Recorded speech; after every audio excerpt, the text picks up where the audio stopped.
A struggling waitress was fired for bringing her sick daughter to work. Didn't know her new boss walked in and changed everything. You left the floor for 30 minutes. 30 minutes? The manager's voice cut through the low hum of the morning rush like a blade. To go play with your kid in the storage room? What the hell do you think this is, Pamela? A daycare?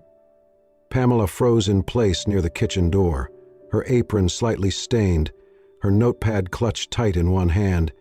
Her blonde hair was pulled back into a bun, wisps falling around her flushed cheeks. She looked up slowly, eyes wide with panic. "No," she said softly. I'm sorry. She has a fever. I didn't know what else to do." The customers near the front paused, forks halfway to mouths. Some pretended not to hear. A few glanced curiously, then looked away. The manager, a wiry man named Carl with a short fuse and a long list of grudges, leaned in closer, voice rising even more. "You brought a sick toddler into a food service environment? Are you out of your mind?" Pamela's voice cracked. "If I took her to the hospital, they'd admit her for days, and if I miss even 2 shifts, I won't make rent next month. I just needed to make it through today. She's in the back, quiet, sleeping. I checked on her during the break." "Break?" Carl barked. "You're a server. You take breaks when I say you take breaks. You left 3 tables, waiting for coffee." "I'm sorry," she whispered, her eyes welling. "Please." "I'll make it up. I'll stay late. I'll cover extra shifts." Carl pointed to the door. "No, we're done. This is not the first time you've let your personal drama bleed into work. Pack your things. You're fired!" Pamela's mouth opened, but no sound came out. She looked over her shoulder toward the back room, where her daughter lay bundled in a blanket atop 2 flattened boxes and a jacket. Her heart pounded in her chest. I'll get her," she whispered. Carl shook his head and walked off, muttering, "Unbelievable." She walked stiffly past the fry station, past curious eyes and silent stares, into the dimly lit storage room where her little girl Maria lay sleeping. Her cheeks were flushed from fever, her curls damp with sweat. Pamela crouched down, gently touched her forehead, then carefully wrapped the child in the blanket. Maria stirred and blinked slowly. "Mommy?" she murmured. "It's okay, baby." "I've got you," Pamela whispered, swallowing the lump in her throat. She lifted her daughter into her arms, the small body burning against her chest. As she stepped out the back door of the restaurant, the cold drizzle of morning rain turned heavier. Within seconds, her thin shirt was soaked. She clutched Maria tighter, shielding the child with her own body as best she could. Her eyes stung from the wet and the shame. She didn't look back. Not at the kitchen. Not at Carl. Not at the people who didn't speak up. She walked forward, out into the gray street, a 3-year-old in her arms and nowhere to go. The rain fell harder now, soaking through her thin clothes, but she kept walking, 1 foot in front of the other, driven only by instinct and desperation. What Pamela didn't see, what she couldn't have known, was the man sitting alone in the far corner booth by the window. He had been there the entire time. He had seen everything. He watched as the front door swung closed behind her, watched the child's tiny face pressed against her mother's shoulder, and the way Pamela's hand never once loosened its grip. He didn't speak, he didn't move, but something in his expression shifted, just slightly, as if a memory had stirred from long ago. He reached for his coffee but did not drink it. Instead, he sat very still, eyes fixed on the rain-drenched sidewalk where a young mother and her sick child disappeared into the morning. The diner was quieter now. The breakfast rush had passed, leaving behind empty plates and half-drunk coffee cups. But at the corner booth near the window, one man had barely touched his meal. Gerald Whitmore sat with perfect posture, eyes on the rain-smeared glass, though his thoughts were miles from the storm outside. Dressed in a plain dark coat and gray button-down shirt, he looked no different from any other businessman grabbing breakfast on his way to somewhere important, which was exactly what he wanted. What no one knew, not the servers, not the cook, not the red-faced manager in the back room, was that Gerald was not just another customer. He was the new owner. The ink had dried only 3 weeks ago. His company, Whitmore Hospitality Group, had acquired the struggling diner chain in a quiet buyout. Now he was spending a month visiting locations, anonymously, observing their culture, their management, their values, or lack thereof. Today, this small suburban location had given him more than enough to think about. He picked up his coffee and took a slow sip, still staring through the window at the sidewalk where Pamela had vanished minutes earlier. He could still hear the way the manager had yelled at her, the cruelty in his voice, the way the room had fallen silent, yet no one had spoken up. The image of the young woman holding her feverish daughter would not leave his mind. Her eyes had said everything.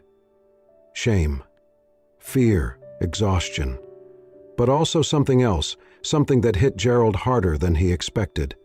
Restraint, dignity. She had begged with her voice low, her posture still. She hadn't screamed.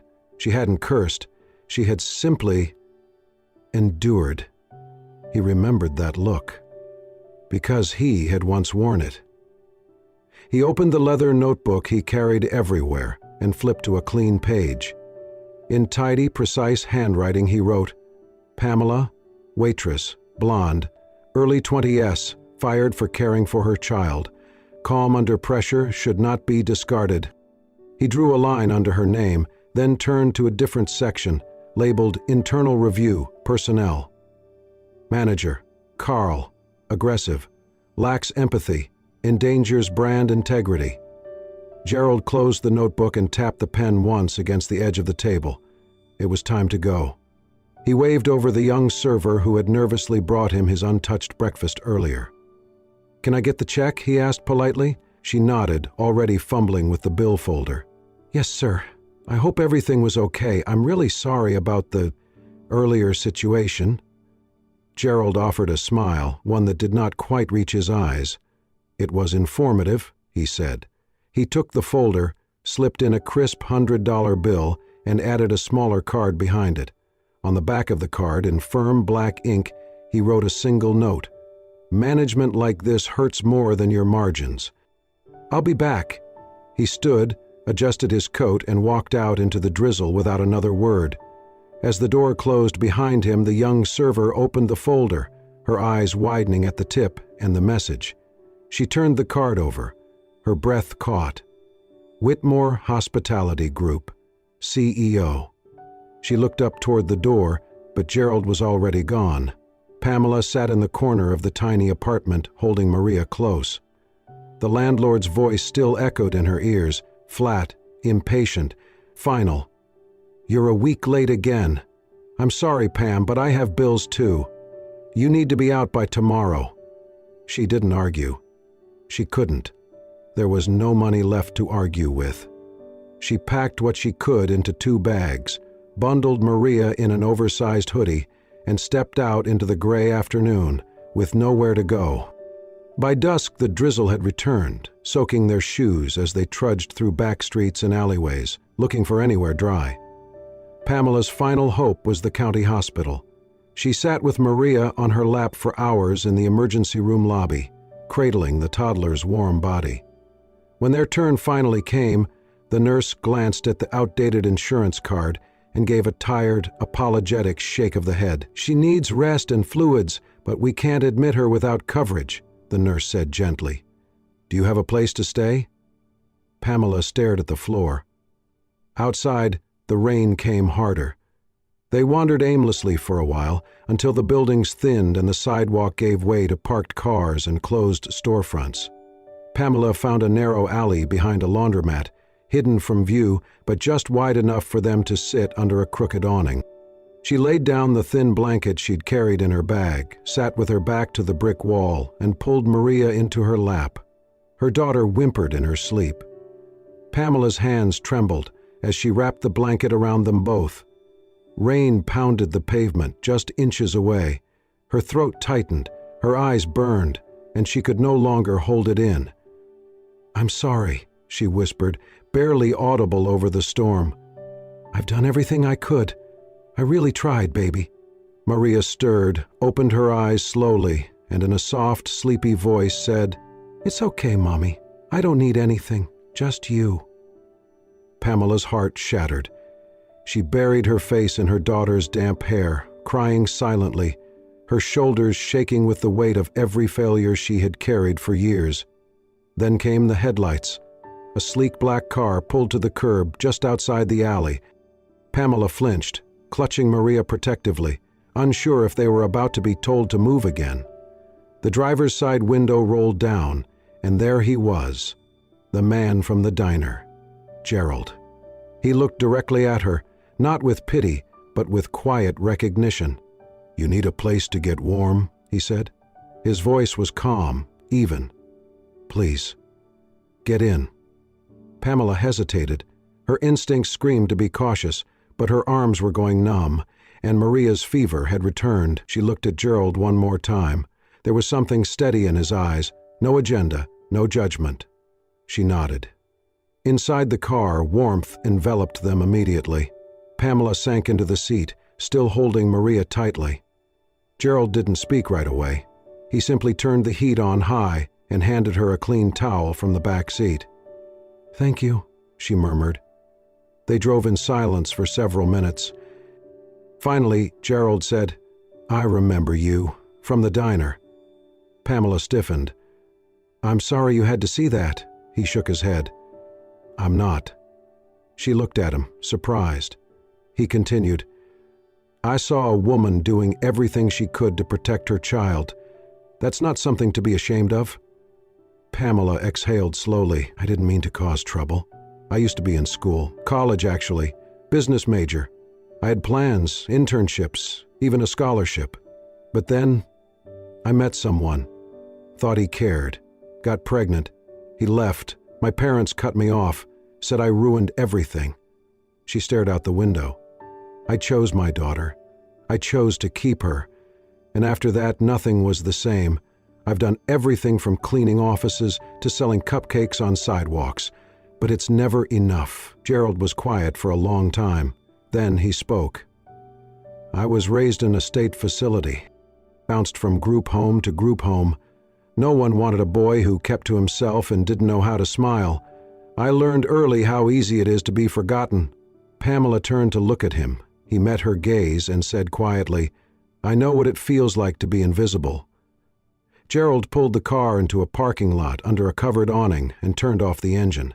The rain tapped gently on the roof. "I've built everything I have by watching people like you," he said. "People who refuse to give up, who endure quietly." He looked down at Maria, now asleep in her mother's arms, then back to Pamela. "I see myself in you," he said, his voice softer now. "But you're stronger. You've cared for someone else when no one cared for you." Pamela blinked, eyes full. "I don't know what to say." Gerald offered the faintest smile. "You don't have to say anything. Just let me help." Pamela sat in a quiet, modern lounge on the top floor of an office building she never imagined stepping foot inside. Her clothes, still damp from the night before, had been exchanged for a simple outfit someone from the staff had quietly brought her. Maria, finally resting comfortably, was in a nearby room, wrapped in a blanket and watching cartoons on a tablet. She held a paper cup of tea, hands wrapped tightly around it, more for comfort than warmth. Across from her sat Gerald, still dressed neatly, his expression unreadable but not cold. He placed a folder on the table between them. "I want to offer you a position," he said, his voice even and direct. Pamela blinked. I'm sorry, what?" "At our flagship restaurant. It's opening in 3 weeks downtown. We're finalizing the team now," Gerald explained. "It's a position for assistant floor manager." She stared at him. "I don't understand." Gerald pushed the folder slightly closer. "You've been on your feet since you were 19. You've led without being given a title, solved problems without training, handled pressure. No job description could prepare you for. That's more than half the candidates I've interviewed." Pamela shook her head, overwhelmed. "But I didn't finish college. I haven't worked anywhere fancy, and yesterday I was fired in front of a room full of strangers." He nodded. "I saw what happened, and what I saw wasn't someone who got fired, I saw someone trying to hold it all together, who didn't fold under pressure, who stayed composed even when humiliated. You chose to protect your daughter. That's leadership." She looked down at her tea, emotions rising again. "I've made a lot of mistakes," she said quietly. "So have I," Gerald replied. "But mistakes aren't the measure of someone's worth. What they do next is." He opened the folder for her. Inside was a formal job offer, salary, schedule, benefits, full training provided. It was typed neatly, professional, and real. "You'd start as a manager in training," he continued. "We'll mentor you, get you certified. But this position isn't a test. It's trust." Pamela couldn't speak. Her eyes filled before she could stop them. She reached out, fingertips brushing the top of the page. "This is," she whispered. "It's more than a job." Gerald leaned back slightly, folding his hands in front of him. "I'm not giving you this because I feel bad. I'm offering it because I believe in potential. And I believe in you." Pamela stared at the contract for a long moment, her hand shaking as she finally lifted the pen he had placed beside it. "I don't think anyone's ever believed in me like this before," she said, voice breaking. Gerald's tone softened. "Well, now someone does."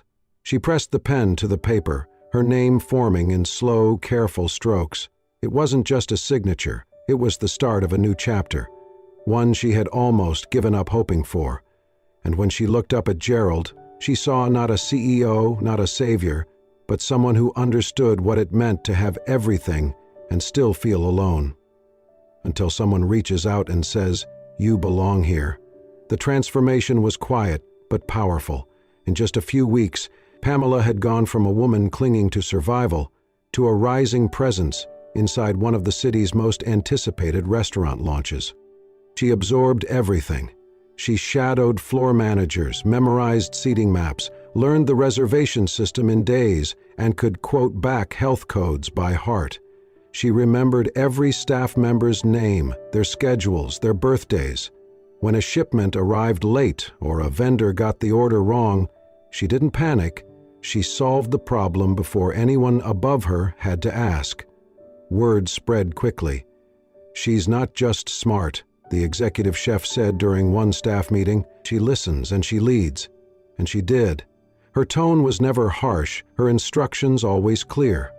Staff followed her not because of her title, but because she moved with purpose and treated everyone with respect. Gerald watched it all from the background. He never hovered, he never interfered, but he saw how Pamela stayed late to help new hires, how she returned every extra uniform that came in slightly stained because someone else might need it more. He also saw the moments no one else did, how her eyes drifted to her phone every afternoon at 3:30, checking for the daycare pickup message. How she once missed a team dinner because Maria had a cold. How she always packed 2 snacks in her purse, just in case. So Gerald made quiet arrangements. He ensured Maria had a full scholarship to one of the best nearby Montessori programs. He personally approved a flexible work schedule, hidden beneath internal operations needs in HR paperwork. No one knew, and Pamela never asked. She simply showed up. Did the work. And earned everything.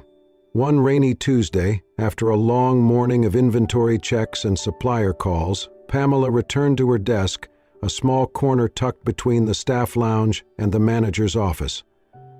There, sitting neatly on her desk, was a small takeout box.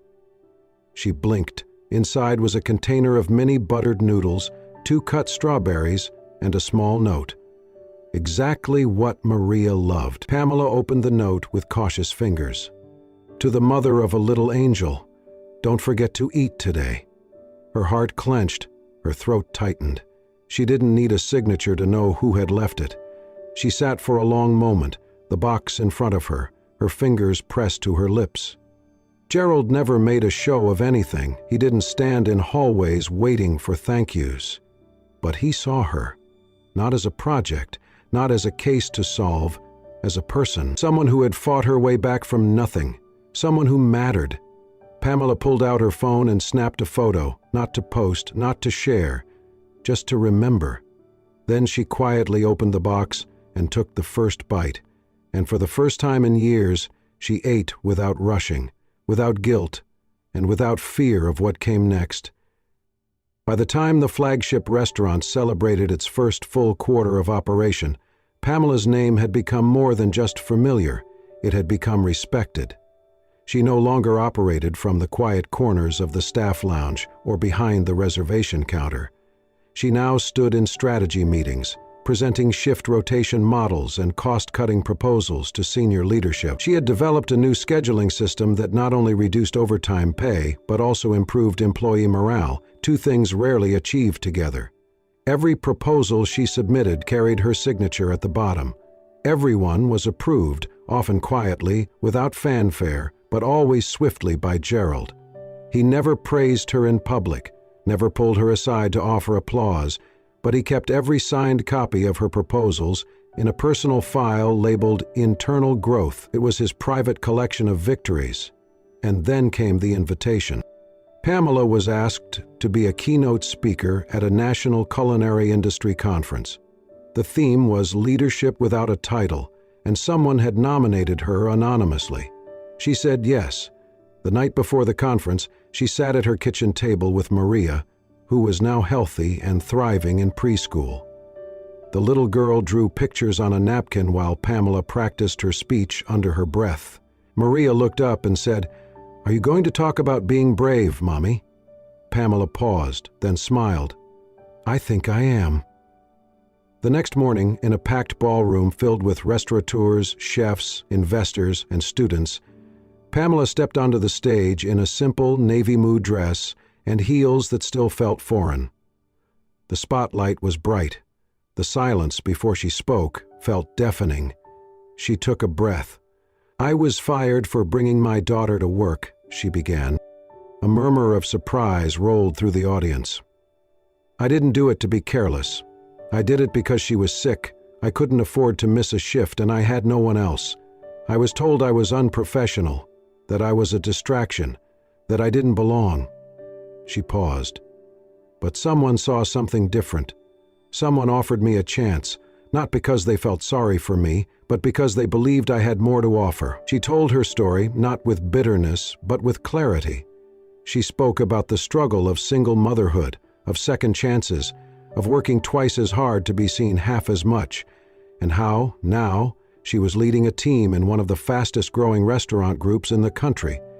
When she stepped down from the stage, the room rose to their feet. The video was shared online. Within days, she was in trade publications, on food industry podcasts, and invited to speak at universities. Headlines read, "From fired waitress to F&B rising star, Pamela Wren, the face of second chances." But while Pamela was stepping into the spotlight, Gerald found himself doing something he'd avoided for years, speaking publicly. For nearly a decade, he had declined every interview request, avoided the press, and let the company's brand speak for itself. But after Pamela's story went viral, the calls became persistent. Finally, he said yes. In a rare media appearance at a leadership forum, he sat on stage beside other CEOs, fielding questions about expansion, innovation, and internal culture. Then came the inevitable. "Mr. Whitmore, you've been praised recently for hiring someone who was publicly fired for bringing her child to work. Why did you take that risk?" Gerald didn't flinch. "I didn't hire a mother," he said. "I hired a leader." The room went still. He continued, "I hired someone who showed resilience under pressure, who refused to let circumstance define her, and who now leads with empathy because she knows what it's like to be invisible. What makes me proud isn't her title. It's the fact that her daughter will grow up knowing her mother didn't just survive. She rose." Pamela sat in the front row of the audience that day, wearing a gray blazer and soft eyes full of emotion. She had heard many things in her life, accusations, assumptions, dismissals. But this was the first time she had heard her truth spoken aloud by someone who had once been silent. Her hands trembled in her lap. She blinked fast. But the tears came anyway, not from pain, from pride. The invitation had come in a simple email. If your schedule allows, I'd like you and Maria to accompany me on a site visit to Seabrook. It's a short trip, but I think you'll both enjoy it." Pamela read it twice, then again. It would be her first time leaving the state in over 5 years, and her first time on a plane with her daughter. She packed carefully, nervously. Maria, on the other hand, was thrilled. "Are we flying in the sky like birds?" she squealed, arms outstretched. "Yes, baby," Pamela said with a soft smile. "Like birds." Seabrook was a quiet, windswept coastal town, its boardwalk dotted with mom-and-pop shops and empty summer rentals.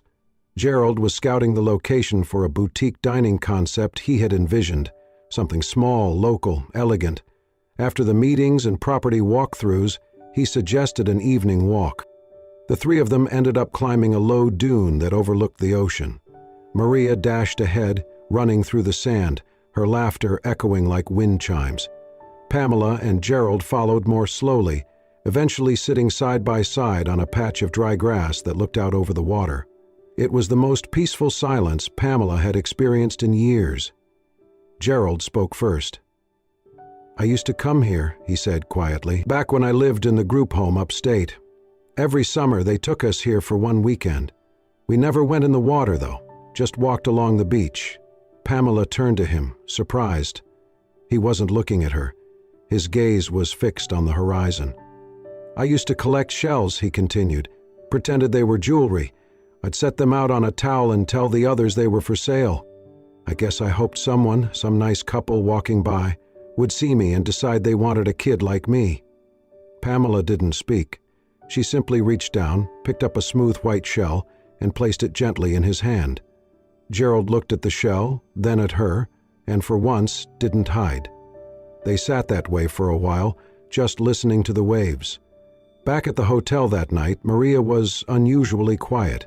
She sat at the little desk in their suite, threading something through a string with serious focus. Gerald passed by on his way to set down some files, then paused. On the table in front of Maria was a handmade necklace, roughly looped, slightly uneven.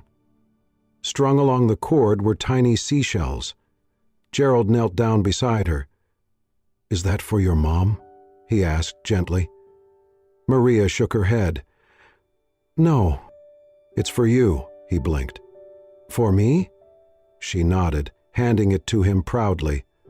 "Mama says when someone shares a real memory, it means they're important, so I wanted you to have something special too." Gerald took the necklace in his hands. It wasn't polished, it wasn't perfect, but it was honest, and it was beautiful. He didn't say much, just smiled softly and placed it around his neck. He wore it the rest of the night, even during their dinner downstairs.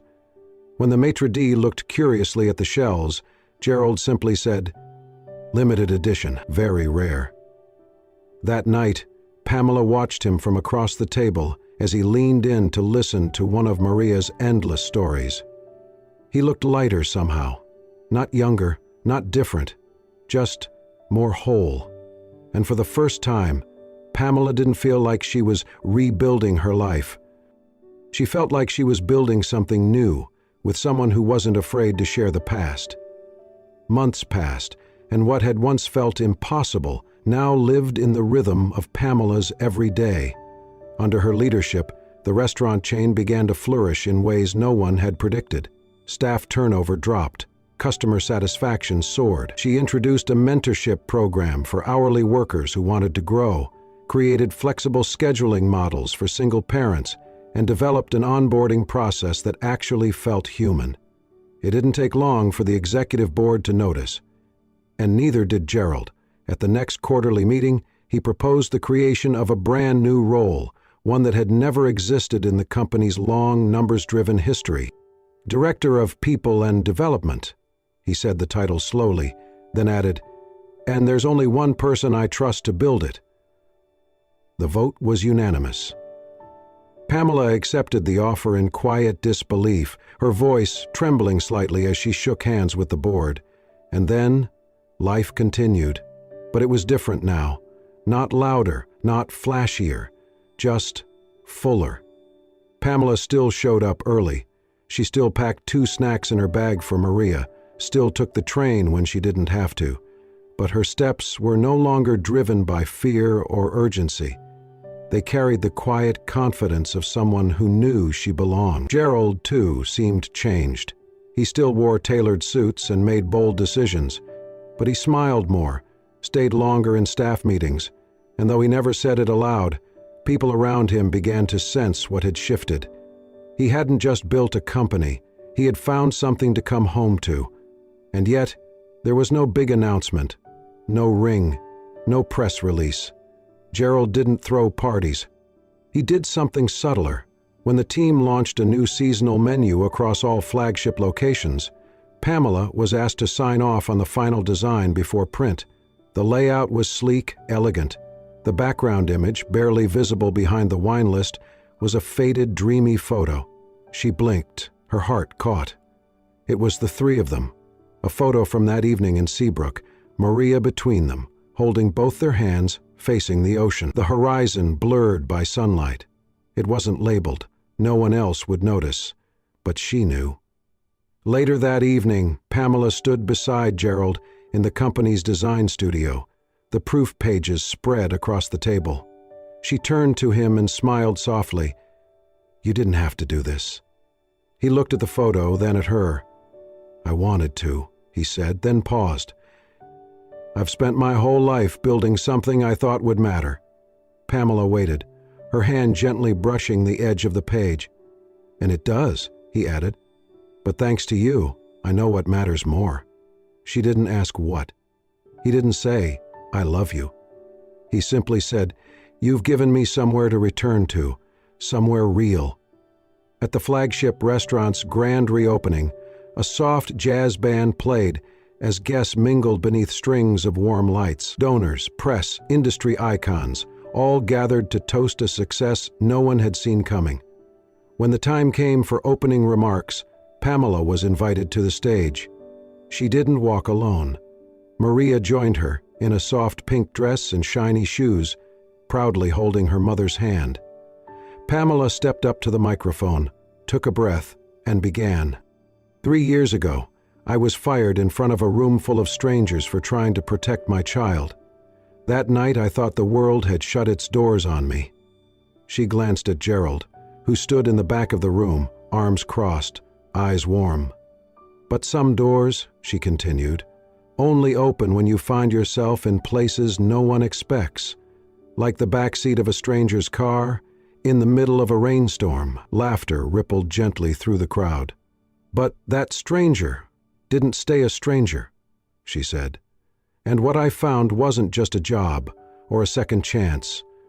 I found dignity and belonging, and the courage to believe that my story didn't end in failure." She looked down at Maria, then back at the audience. "I stand here not because I did everything right. I stand here because someone believed I could still rise."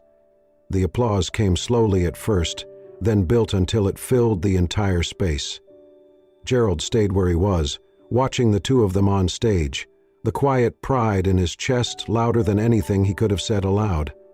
And when the lights dimmed and the speeches ended, the three of them stood together at the edge of the room, not defined by labels, not defined by roles, but by choice, by love that didn't need to be declared to be understood. No one said the word family, but everyone in that room felt it. Some stories do not end with grand declarations, but with quiet choices, the ones made every day, in rainstorms and boardrooms, in back seats and kitchens.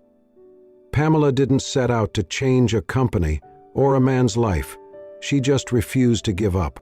And sometimes, that's all it takes, to open a door that leads to everything. If this story moved you, if you felt even a flicker of hope, strength, or warmth, please subscribe to Soul Stirring Stories. Here, we honor the resilience of the human heart and celebrate the ordinary moments that lead to extraordinary love. Until next time, take care and never stop believing in second chances.